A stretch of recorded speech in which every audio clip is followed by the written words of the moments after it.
എപ്പോഴും ആയുർവേദ് இந்த സ്ഥാപനം തുടങ്ങിയിട്ട് ഇപ്പൊ 19 വർഷം തികഞ്ഞു.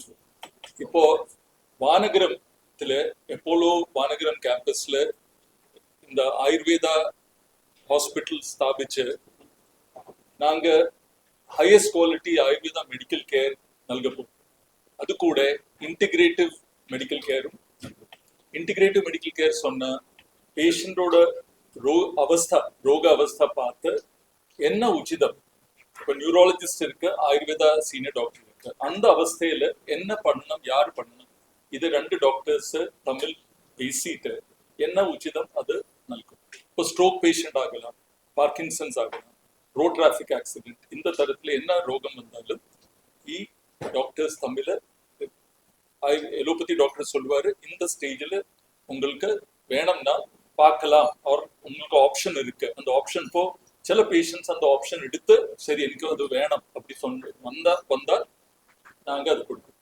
அதே போல ஆயுர்வேதா கிட்ட பேஷண்ட்ஸ் டைரக்ட்லி வருது. அங்கே நாங்க சொல்றது இங்க உங்களுக்கு தேவை இருக்கு, நியூரோலஜிஸ்ட் கன்சல்ட் பண்ணுங்க அதுவா ஆர்த்தோபெடிஷியன் கன்சல்ட் பண்ணுங்க, அது பார்த்துட்டு இது ஒന്നിച്ച് we are able to take a decision.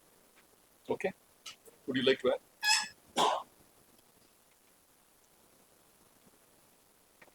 Integrative medicine சொல்லும்போது ஆக்சுவலி வந்து எல்லாருக்கும் கொஞ்சம் டவுட் இருக்கும், இது ஆயுர்வேதாவும் அலோபதியும் ஒன்றா போகுமான்னு.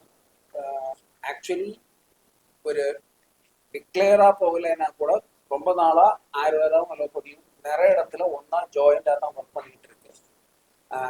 இப்போ ஆயுர்வேதம் வந்து இப்போ ஒரு ஹாஸ்பிட்டல் கேம்பஸ்லேயே அலோபதி ஹாஸ்பிட்டல் மெயின் அப்போலோ மாதிரி ஒரு பெரிய அலோபதி பிராண்டோட கேம்பஸ்லேயே அதோட ஜாயிண்டாக அதோட வெர்டிகலாக ஒன்றா சேர்ந்து எல்லா டிசிப்ளின்லேயும் இப்போ நோயாளிக்கு சிலதில் வந்து ஆயுர்வேதம் வந்து ரொம்ப பிரமாதமாக ரிசல்ட் கொடுக்கக்கூடிய கண்டிஷன் இருக்கும். சில கண்டிஷன்ஸ் வந்து அக்யூட் கண்டிஷன்ஸ் வந்து அலோபதி ஆளுங்க அவங்க ஸ்பெஷலிஸ்ட் வந்து பார்த்து அவங்க மட்டும்தான் ரிசல்ட் அவங்களோட சப்போர்ட்டோட மட்டும்தான் பேஷண்ட் வந்து ஆயுர்வேதம் அடுத்த ஒரு லாங் டேர்ம் கண்டிஷனுக்கு கொடுக்கக்கூடிய நிலைமையில இருக்குன்னு வரும்போது ஆயுர்வேத டாக்டரும் அலோபதி டாக்டரும் ஒன்றா சேர்ந்து அந்த பேஷண்ட்டுக்கு ஃபுல் கியூர் கிடைக்கிறதுக்கு இல்லைன்னா ஃபுல் அந்த நோய் குணமாகிறதுக்கு என்ன எல்லாம் செய்யணுமோ அது கம்பைண்டாக நாங்கள் ஒருத்தருக்கு டிஸ்கஸ் பண்ணி செய்வாங்க. அலோபதியில் இருக்கிறவங்க அவங்களோட ஒரு கண்டிஷன் ஒரு ஸ்டேஜ் அக்யூட் ஸ்டேஜ் முடிஞ்ச பிறகு அவங்க வந்து ஒரு ஸ்டேஜுக்கு அப்புறம் வந்து பெட்டர் ஃபாஸ்டர் கியூர் வந்து ஸ்பீடியாக வந்து இன்னும் வேகமாக வந்து அவங்களுக்கு வந்து பெட்டராகவும் வந்து இப்போ அவங்க சாதாரண அலோபதி மட்டும் எடுத்தாங்களோட பெட்டராக வந்து ஒரு கியூர் உங்களுக்கு கிடைக்குமா, இந்த மாதிரி கேஸில் உங்களால் ஜாயின் பண்ணி ஏதாவது பண்ண முடியுமான்னு அவங்க அந்த கேஸ் எங்களோட வந்து ப்ரெசென்ட் பண்ணுவாங்க.